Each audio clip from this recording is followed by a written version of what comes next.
Welcome to the Driven Stone Podcast, the podcast where two friends raise a glass and have a conversation. I'm Nick. I'm Kyle. Kyle! Hey, man. We are together again. Yeah. You were using your sultry voice there. I was a little bit. Yeah, a little smooth jazz. Oh, yeah. The intro on our end was super loud. I don't know why. It was bumping. And then you just came in real docile. Easy. Yeah. No one else is going to hear it that way. Yeah. Like in the edit, the intro starts like at a good volume. But yeah. Hello. You just eased into it. Here on DNS at 101.4. Ooh. Yeah. Some smooth jazz. With the ladies, man. Yeah. Hey, did you see the Beavis and Butthead skit on SNL? I still haven't watched it. Dude, are you serious? I see it everywhere, but I haven't actually watched the thing. So I am a big fan of SNL, but I'm not a big fan of watching SNL. Sure. Like I've never stayed up on a Saturday night to watch SNL. I did in the 90s. Did you really? Yeah. Yeah, no. Like early 2000s, like during the Will Ferrell.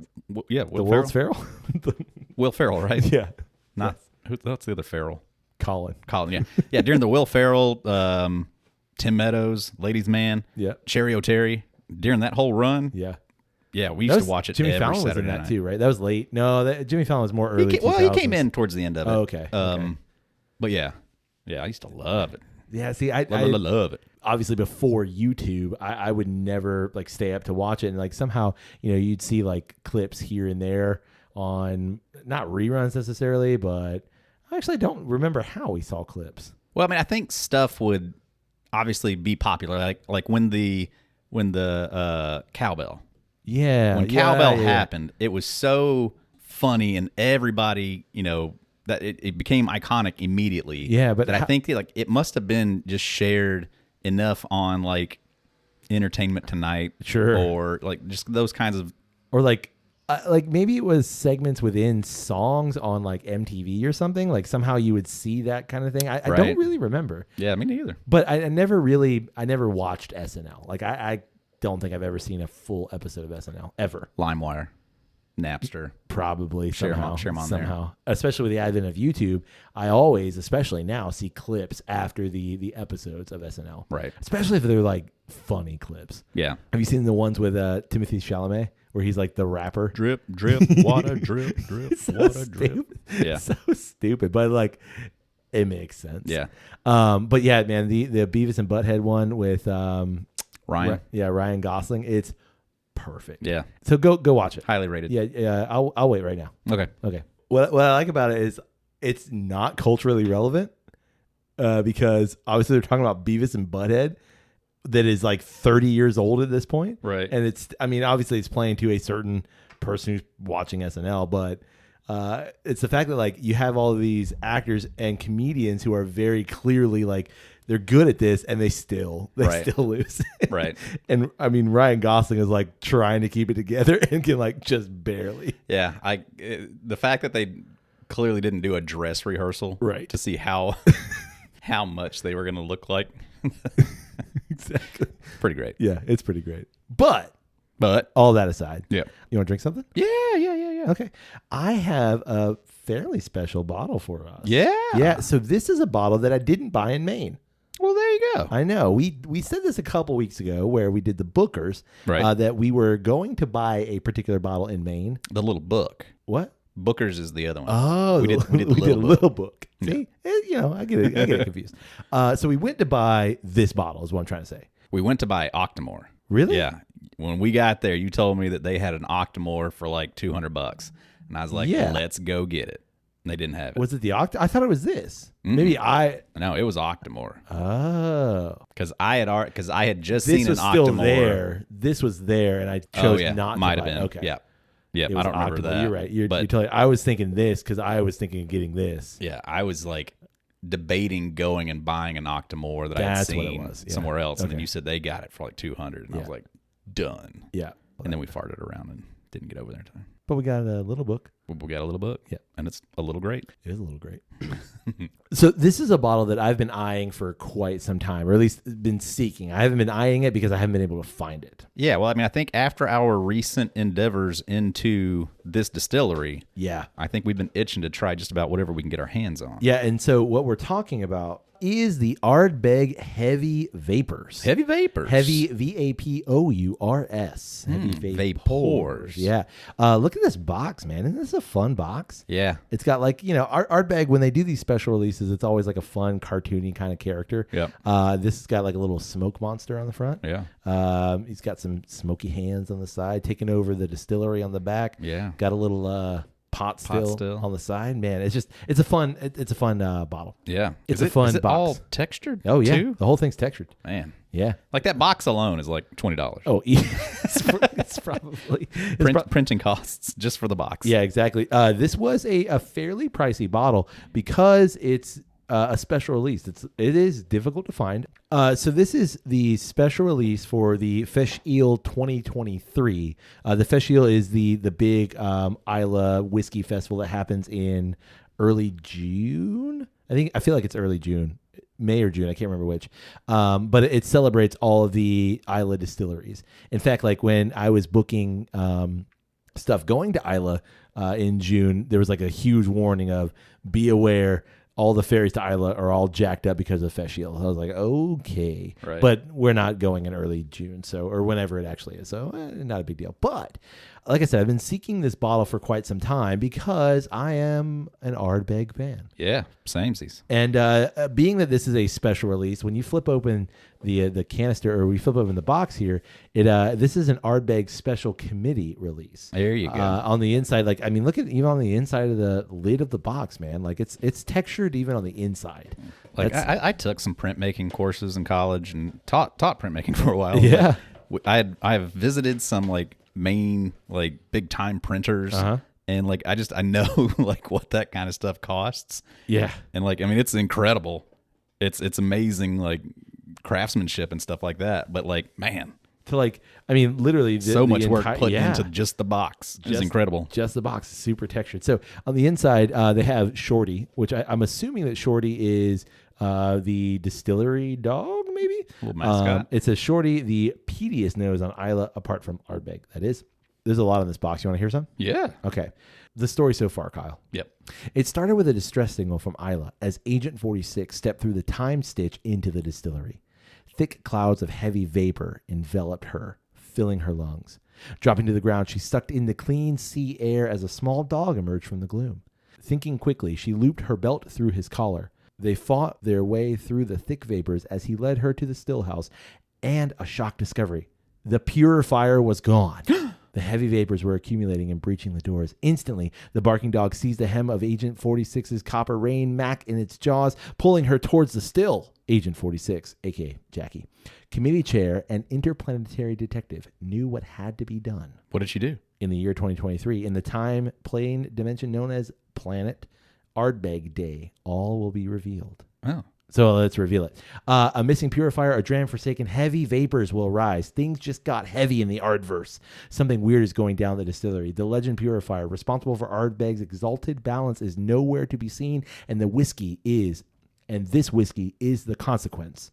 The harmony between peat and floral fruitiness has been disrupted. What have risen are the untamed, darker flavors and notes gathering and filling the senses. It is an ominous dram of dramatic, aromatic pungency. Ooh. Intimidating palls of smoke loom large with a lingering, cloying sweetness. A burst of bitter sweetness surges, disturbing ashy coal dust and casting a haze of cardamom.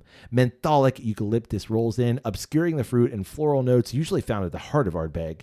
In fact, this is the most full-blown Ardbeg ever. Woo. Who can restore the balance? Is there a savior of the Ardverse? Drink on to find out. All right. Shall we? Yeah. Okay. Sounds great. Woo. Hey, have your glass, sir? Straight up purdy. Delightful. Pete is in the air. Well done. Well done. And good job on your corks, Ardbeg. Yeah. Looking at you, Bunaha, them your stupid corks. Man, okay. So what you got on the color? It's real light. Straw water. Yeah. Like light straw water. Yeah, like purified straw water. Yeah. Man, it is just a shade darker than clear. Yeah. It is no age statement, so we don't really know how long it's been aged. Right. But it is an Isla single malt Scotch whiskey. What are we looking at on proof?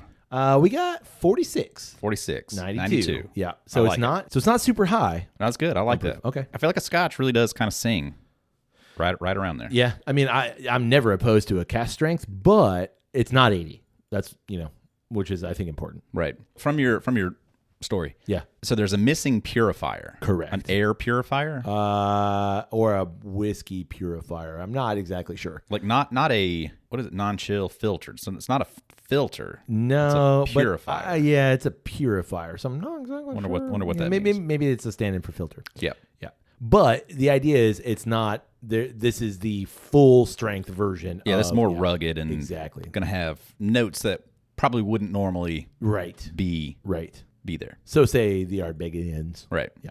I mean, on the nose, I think rugged's a good word. Yeah, rugged is a good word. There's like this really lovely, dark, luscious, fruity note too. Yeah, and like almost like, dare I say, like past ripe.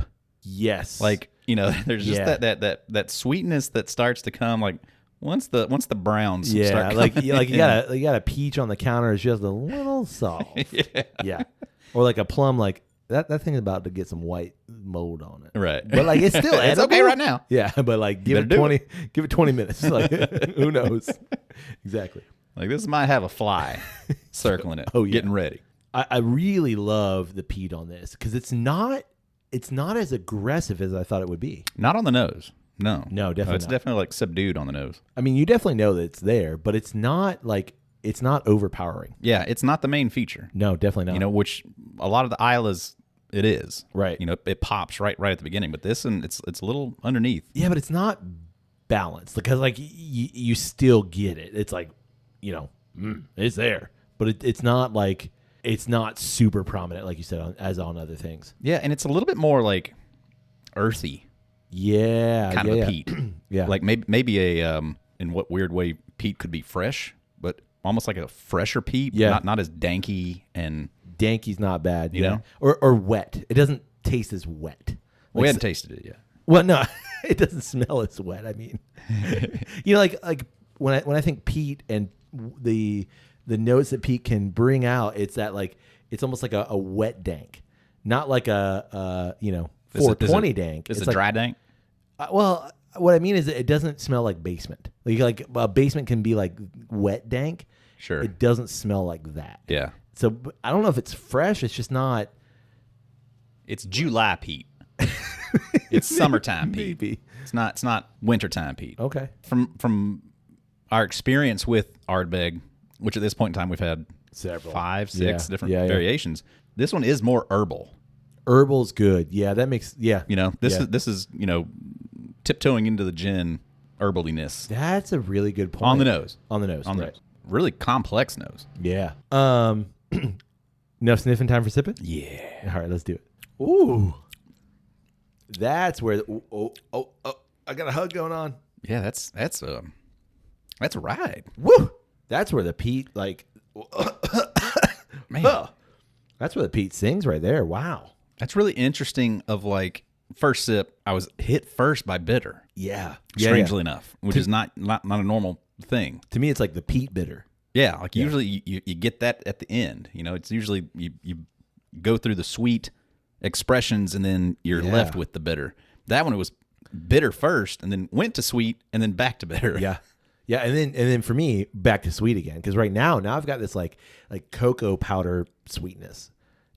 Cocoa powder can be both bitter and sweet. Right. So it's like you go into that like bitter, sweet, bitter, sweet, and it's just like back and forth. That's all over the place. And what I really appreciate about it is as much as the peat was not center note on the nose, it is, to me, formidable on the palate.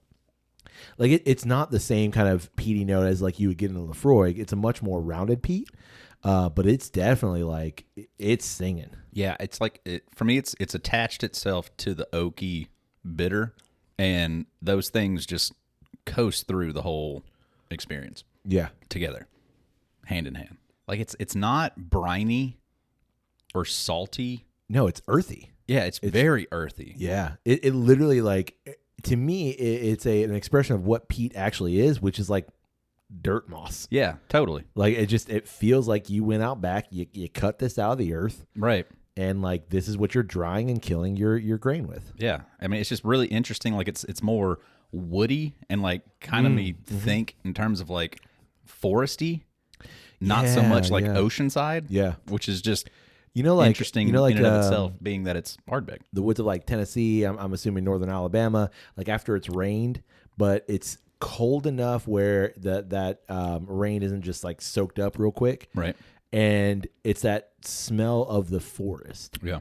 Like it's just the rain hasn't been soaked up and it's just still there. So it's just kind of sitting there.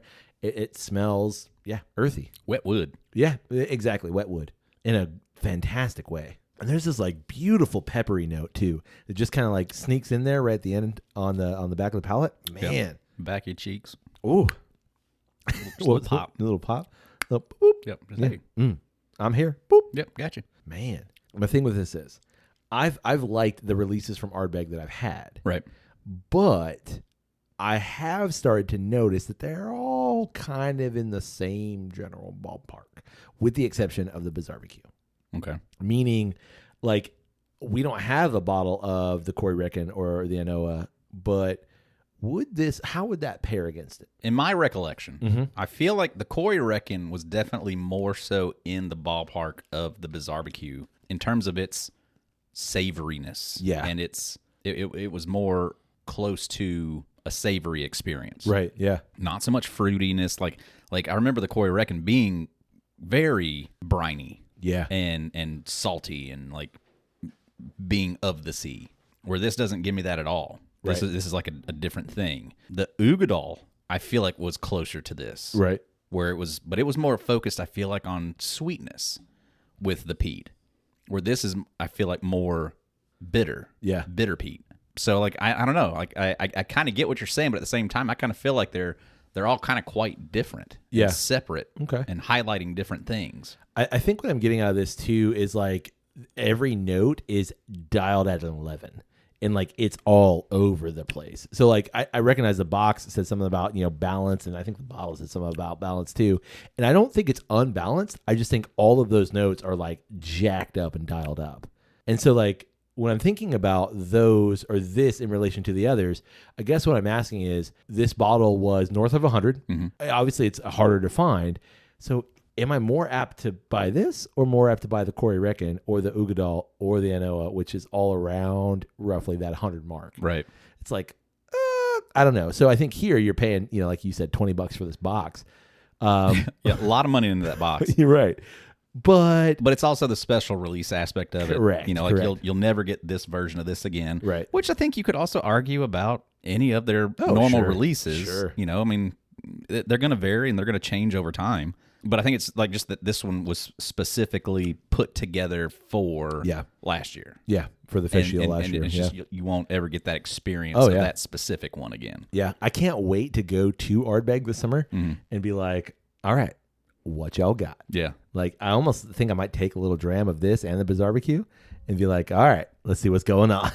And I think, too, like, I keep going back to, like, the oaky bitter mixed with a bitter peat, it almost seems like it is more of like that ashy kind of peat, not like a brighter peat. Not I don't know. Ashy works. It's like it's ashy, not smoky. Yeah, that's a good point. If that makes any sense. It does. I feel like it kind of does. It's more like that you feel like you got it on your tongue and you just can't get rid of it. Yeah. And with the oaky bitter and the oaky bitter on this is reminding more of like a really charred oak, not like a fresher, brighter. Yeah. I totally get what you mean. All of that. Yeah. All of it's just kind of like, it's just bringing down that bitter note into this like dark bitter. It does feel darker. It feels a little angrier in some ways. Yeah, perhaps. Or sadder. Or sad. But I think it was like I've listened to The Cure. It's and to Depeche Mode. It's like both angrier and sadder at the same time. I don't know what that means. I know you don't. There's 3 listeners that do, and that's all I care about. I reach those people. You're welcome, you guys. Finally, I've spoken to my Who was people. that comedian that used to do that? What? Like that was their shtick. Was like they tried to whittle it down and like keep making references on their joke it's, till they got down to like one person finally gets it. I think it's Jimmy Carr. Could be. Or is it what's no, I think it's John Mulaney. It's Jimmy Carr or John Mulaney. They're the same person to me. Could be Mulaney. Yeah, it's one of the two. They both wear suits. Yeah. It's one of the two. Yeah. I feel like it might. Mulaney makes sense. Jimmy Carr is the British John Mulaney. Yeah. Yeah, for sure. All right. So we've got another delicious rendition of Ardbeg. Thanks, Ardbeg. Is Ardbeg starting to like perhaps like move up the? What kind of blasphemy are you saying over there? It's just a question. I mean, it's Okay. not blasphemy. I'm just saying, is it a solid number 2? It's a solid number 2. Yeah, Maybe? for sure. Maybe? No, not maybe. It's a solid number 2. Yeah? Yeah. Okay. Yeah. In terms of what we're referring to is the love of the Bunnahaven over the Ardbeg. You throw the Ardbeg up over Bruichladdich? I do. Yeah, wow. I do. Because, and it's possibly just because I've had more Ardbeg than I have had Bruichladdich. I don't know if you've had a bottle of Bruichladdich. You got the Botanist. I got the Isle of Barley. No, the Botanist is Bunnahaven. The Botanist is Bruichladdich. Yeah, you do have the Isle of Barley. You've never had a Lottie. I've never seen you have Port Charlotte. Maybe it's just that. Maybe that's the only thing I've had. But I've had a bunch of stuff with you. For sure. I don't know. Like, I like Bruichladdich, but Ardbeg hasn't eclipsed Bunnahaven because I love the warming nature of Bunnahaven. Fucking Bunnahaven 12 just crushes. Yeah, I think it's Bunnahaven 12 is just unfair to the rest of the game, really, because it's for it to be as good as it is, and it's like their baseline. Exactly. I put it at second because I like what Ardbeg is doing and the boundaries they're pushing, and the variety that they have. But some of them can be more challenging than others. Not that Bunnahaven can't be that way, but I don't know. I got a soft spot for Bunnahaven. Oh yeah, It's gonna be hard to eclipse Bunnahaven. Anyway, what were we maybe saying? maybe a trip there does it. It might Just out of any kind of like or solidifies it, one of the two. Oh yeah, for sure. Cements it. Yeah, makes it the thing. Anyway, what were you saying? All right, so we've got a great pour here. Yeah. Let's have a conversation. Okay, if you want. What should we talk about? Well, I've got an idea. So I was scanning the Twitter talks and the Insta faces, and I was listening. While you still can. Correct. I was listening to, or I stumbled upon a video, kind of listening to a conversation with Justine Bateman. She's a writer and a director. She produces a bunch of stuff. This was like back during the SAG-AFTRA strikes, and she is the current like AI consultant for SAG-AFTRA. Oh, yeah, and so. She was, I forget like what the podcast was or like the video series, but they were talking about just kind of the general perspective of AI and where film and television is going and things of that nature. Right. And she says something that just really struck a chord with me. And so Bateman says this: I've heard from showrunners who are given notes from streamers being like Netflix, Hulu, so on and so forth, that this isn't second screen enough. Right. Meaning the viewer's primary screen is their phone or their laptop, and they don't want anything on the show to distract them from their primary screen. Because if they get distracted, they might look up, be confused, and go turn it off. I heard somebody use this term before. They want a visual muzak. When showrunners are getting notes like that, are they able to do their best work? Right. No. So that got me thinking about this idea of the second screen. And just like I went down this rabbit hole, man, of like, whoa, like she's totally right. Right. And I think like there's both a positive and a negative side to this. What was she right about? What did she say that was right? So she said that what bad? she's right is that like that's what people do. The implication is that this is how people watch TV. Okay. This is how most people engage with their streamers now. Okay. Yeah, streamers, again, Netflix, blah, blah, blah, whatever. In that most people are watching TV, but they're also on their phone at the same time. I mean, I do this. My wife does this. Everybody's doing this. Yep. My attention is bifurcated between my phone and the TV. Sure. And like I can only really pay attention to one thing or another. Right. So, I mean, to a degree. I don't know. Like multitasking is a pretty common term. Yeah, and we are terrible at it. like humans in general are like phenomenally atrocious at multitasking. Not saying we're great at it. I'm just saying we've got precedent of it's been a thing for a long time. Yeah. It's definitely been a thing for a long time. And I think that's what she's talking about, is that like people who are creating shows are having to dumb down their shows as much as possible so that people who are watching, and I guess like this really is like documentaries or like things like, or I see it most in documentaries, things like true crime kind of stuff of like, there's a loose narrative. There's information, but like the thing is not difficult to follow, right? Because I need to just pay attention enough to like make the me watching the thing worthwhile. Okay. I'm just struck by it put a thorn in your craw. I'm not from Alabama. What does that mean? Oh, it bothered you. Yeah. Well, no, it recalls what everything does for me. That self-reflection of like that's exactly, that is me in that instance of like almost like how sad that like these showrunners, these people who are putting their heart and soul into some of these shows, right, are being told like, now your show's too smart. Dumb your show down.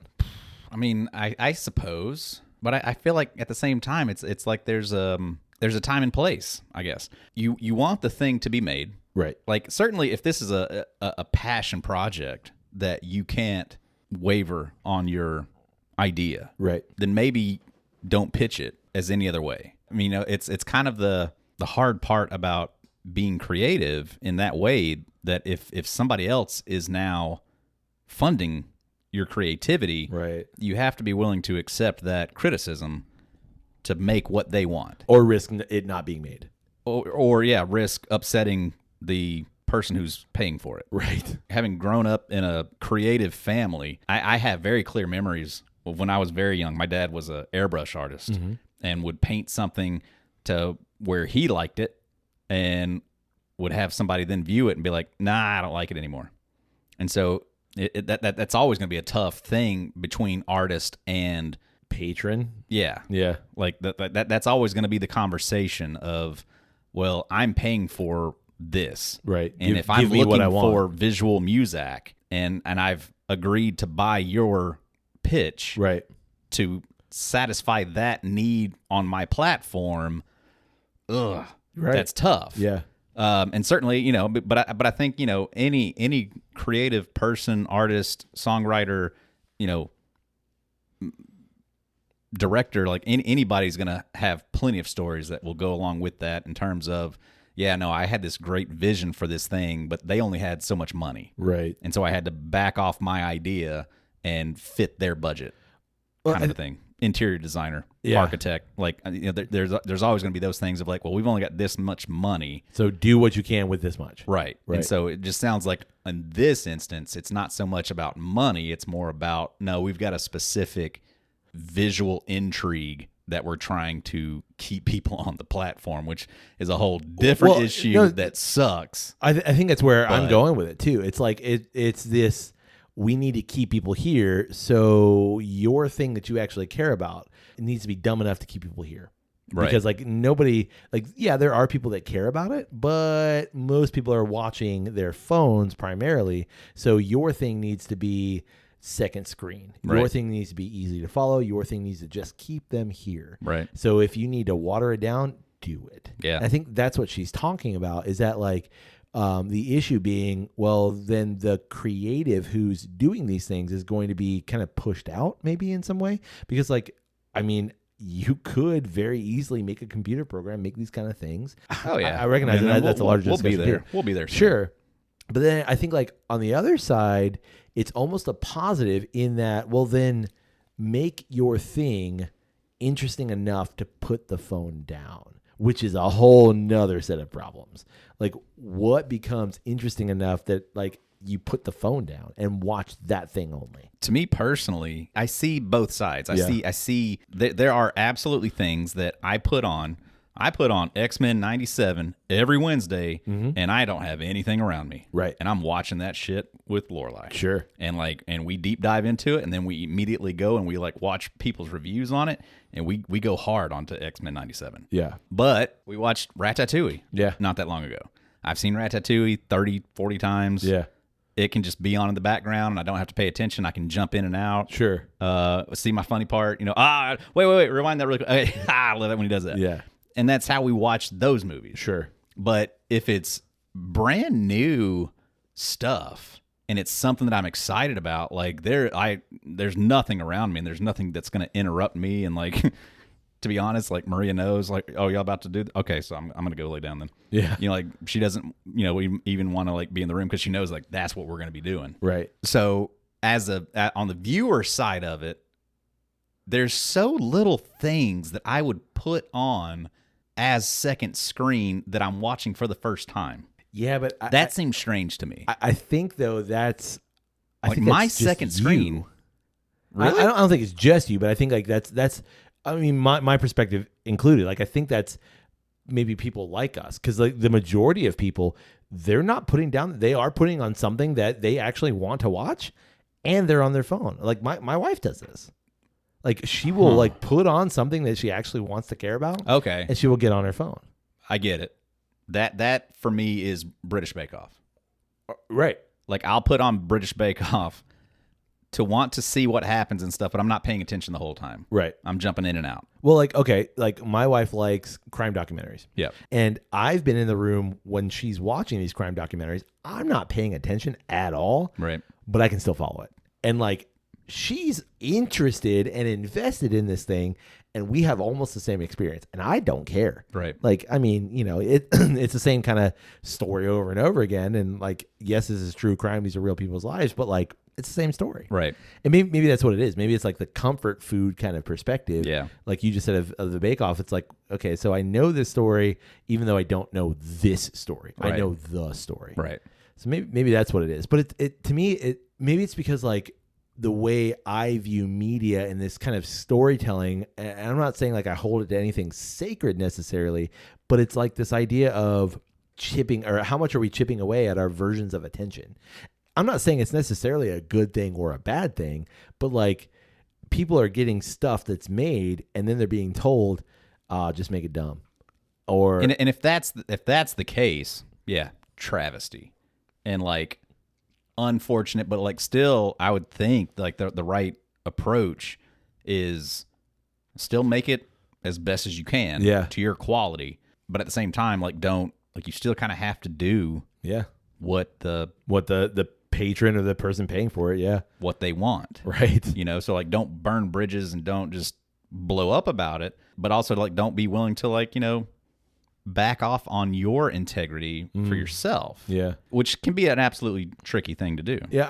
I think it almost speaks to a larger kind of perspective of how we engage in our versions of entertainment and our versions of like lives too, because how many times have you been to dinner? Have I been to dinner? Have we been to dinner?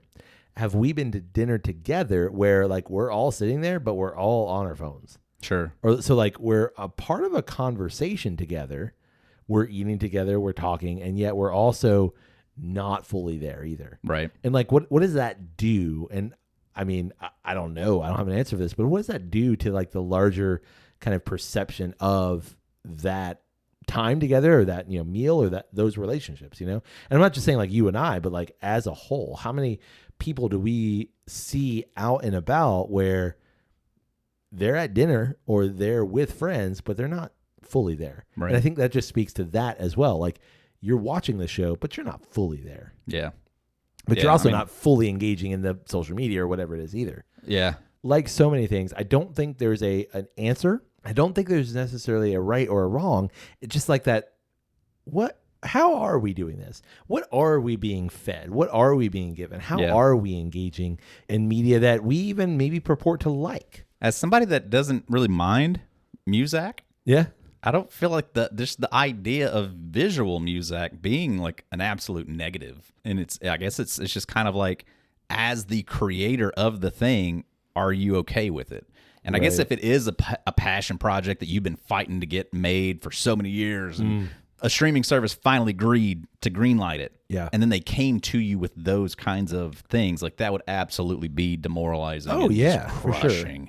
But at that point in time, you have to decide, all right, well, I could dumb it down, and then hopefully I'm going to build a career a career that will allow me to make it in its glory, or fuck, I'm just going to come up with something better. Right. You know what? I'm going to break down like, yes, it's unfortunate that this is what's going to be the end result of this idea that I had, but I'll make something better someday. Foot in the door. I have the foot in the door. Let me prove what I can with this. Yeah. And yeah. Use it as a springboard. Yeah, exactly.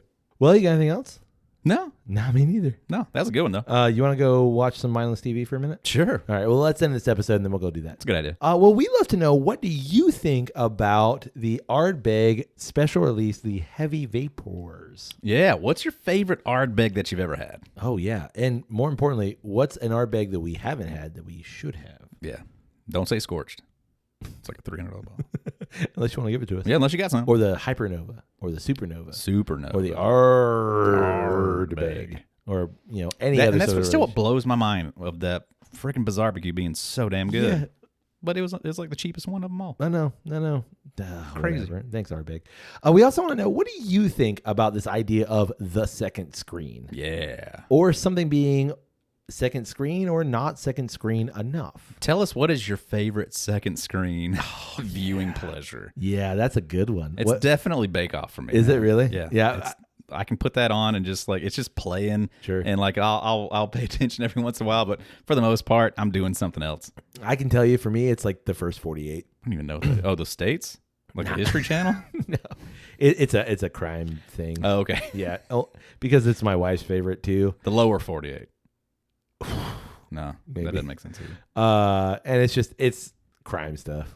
Put it on. Cram stuff. You put it on and you don't really have to pay attention. At least I don't pay attention. Sure. So I think that's it for me. Okay. Well, you can get in contact with us through email. It's drippingstone@gmail.com. You can also get in contact with us through social media. Yeah, we like to socialize some medias. It's one word, Drep and Stone, DREP and Stone. You find us on social media. See all the cool stuff that we're doing and making, like it, comment on it. Yeah. Share it. And do that while you're watching the other things. That can be your first screen Yeah, it's pretty easy. while you're using your second There's screen. a lot of like really good pairings going on. Absolutely. Some fun bottle picks.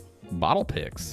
What's a bottle pick? That's a picture of a Is that a bottle. new? Oh, yeah. Gotcha. what are you talking Like about? we're picking bottles? Not well. I mean, picking bottles. Picture of a bottle. Pictures of bottles. There's also, it's just some really fun things going on there. So leave what'd you say? Like a comment. Like, comment, subscribe. Oh, so good. Yeah. And we'd appreciate it if you support the podcast. You can do so by rating Drep and Stone, whatever it is you find great podcasts like this one. Just like this one. You can also use our Flaviar code to get you a bottle of something special. Ooh. Yeah, that's DSP10. Saves you a bit of money. Disp.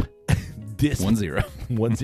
Flaviar.com. You can also support us on Patreon. That's patreon.com/DrepandStone. Yep. Leave us a couple bucks there. Helps keep all the things running that we need to keep running. Absolutely. And finally, Kyle, Yeah. you can support Drep and Stone by telling someone about the podcast. Yeah. It's free. Tell a social worker. It's simple. Tell a police officer. And it's effective. Tell your favorite teacher. On that note, hey, buddy, Hey, buddy. may your glass overflow. And your ass never show. Cheers, buddy. Cheers.